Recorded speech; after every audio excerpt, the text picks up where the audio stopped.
Search engine আসলে কি? Search engine হচ্ছে ইন্টারনেট ভিত্তিক এমন কোনো টুল বা সফটওয়্যার যেটার কাজ হচ্ছে একজন মানুষ কোনো একটা প্রশ্ন করলে সেই প্রশ্নের সবচেয়ে রেলেভেন্ট অ্যান্সারগুলো তার সামনে এনে দেওয়া। যাতে সে তার যে প্রশ্নটা আছে বা তার যে জিজ্ঞাসাটা আছে সেটার একটা পরিপূর্ণ অ্যান্সার খুঁজে পায়। এটা হচ্ছে একটা সার্চ ইঞ্জিনের কাজ।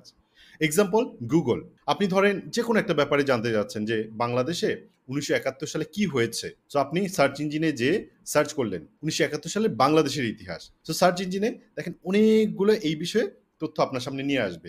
এটাই হচ্ছে একটা সার্চ ইঞ্জিনের কাজ। আপনি যেকোনো প্রশ্ন করবেন, এই প্রশ্ন রিলেটেড ইন্টারনেটে যত তথ্য আছে তার ভেতর থেকে এই তথ্যগুলোকে এমন উপায়ে সাজানো আপনার সামনে যাতে সবচেয়ে ভালো তথ্যটা ১ নাম্বারে আসে, তারপরে গুরুত্ব অনুযায়ী পরের তথ্যটা ২ নাম্বারে, তারপর ৩ নাম্বারে। এইভাবে করে সবচেয়ে গুরুত্বপূর্ণ তথ্যগুলো আপনার সামনে সিরিয়াল অনুযায়ী সামনে উপস্থাপন করা, এটাই হচ্ছে একটা সার্চ ইঞ্জিনের কাজ।